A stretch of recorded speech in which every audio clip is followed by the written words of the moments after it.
पुराण के श्रवण से देवराज को शिवलोक की प्राप्ति तथा चंचुला का पाप से भय एवं संसार से वैराग्य। श्री शौनक जी ने कहा, महाभाग सूत जी, आप धन्य हैं, परमार्थ तत्व के ज्ञाता हैं। आपने कृपा करके हम लोगों को यह बड़ी अद्भुत एवं दिव्य कथा सुनाई है।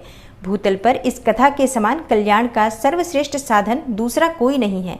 यह बात हमने आज आपकी कृपा से निश्चय पूर्वक समझ ली। हे सूत जी, कलयुग में इस कथा के द्वारा कौन कौन से पापी शुद्ध होते हैं, उन्हें कृपा पूर्वक बताइए और इस जगत को कृतार्थ कीजिए। सूत जी बोले, मुने, जो मनुष्य पापी, दुराचारी, खल तथा काम क्रोध आदि में निरंतर डूबे रहने वाले हैं, वे भी इस पुराण के श्रवण पठन से अवश्य ही शुद्ध हो जाते हैं। इसी विषय में जानकार मुनि इस प्राचीन इतिहास का उदाहरण दिया करते हैं, जिसके श्रवण मात्र से पापों का पूर्णतया नाश हो जाता है।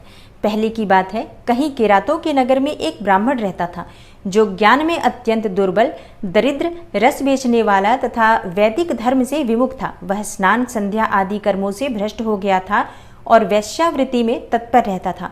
उसका नाम था देवराज। वह अपने ऊपर विश्वास करने वाले लोगों को ठगा करता था। उसने ब्राह्मणों, क्षत्रियों, वैश्यों, शूद्रों तथा दूसरों को भी अनेक बहानों से मारकर उनका धन हड़प लिया था, परंतु उस पापी का थोड़ा सा भी धन कभी धर्म के काम में नहीं लगा था। वह वैश्यागामी तथा सब प्रकार से आचार भ्रष्ट था। एक दिन घूमता घामता वह दैव योग से प्रतिष्ठान पूर्व झूसी प्रयाग में जा पहुंचा। वहां उसने एक शिवालय देखा, जहां बहुत से साधु महात्मा एकत्र हुए थे। देवराज उस शिवालय में ठहर गया, किंतु वहां उस ब्राह्मण को ज्वर आ गया। उस ज्वर से उसको बड़ी पीड़ा होने लगी। वहां एक ब्राह्मण देवता शिवपुराण की कथा सुना रहे थे। ज्वर में पड़ा हुआ देवराज ब्राह्मण के मुखारविंद से निकली हुई उस शिव कथा को निरंतर सुनता रहा। 1 मास के बाद वह ज्वर से अत्यंत पीड़ित होकर चल बसा। यमराज के दूत आए और उसे पासों से बांधकर बलपूर्वक यमपुरी ले गए। इतने में ही शिवलोक से भगवान शिव के पार्षद गण आ गए। उनके गौर अंग कर्पूर के समान उज्ज्वल थे, हाथ त्रिशूल से सुशोभित हो रहे थे और उनके संपूर्ण अंग भस्म से उद्भासित थे और रुद्राक्ष की मालाएं उनके शरीर की शोभा बढ़ा रही थी।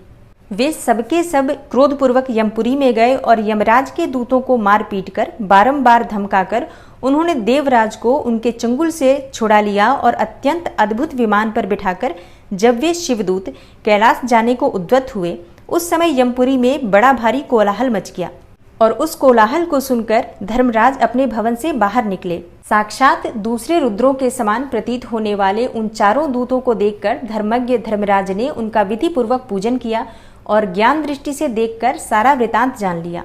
उन्होंने भय के कारण भगवान शिव के उन महात्मा दूतों से कोई बात नहीं पूछी, बल्कि उन सबकी पूजा एवं प्रार्थना की। तत्पश्चात वे शिवदूत कैलाश को चले गए और वहां पहुंचकर उन्होंने उस ब्राह्मण को दया सागर शांब शिव के हाथों में दे दिया। शौनक जी ने कहा, महाभाग सूत जी, आप सर्वज्ञ हैं। महामते, आपकी कृपा प्रसाद से मैं बारंबार कृतार्थ हुआ। इस इतिहास को सुनकर मेरा मन अत्यंत आनंद में निमग्न हो रहा है। अतः अब भगवान शिव में प्रेम बढ़ाने वाली शिव संबंधिनी दूसरी कथा को भी कहिए।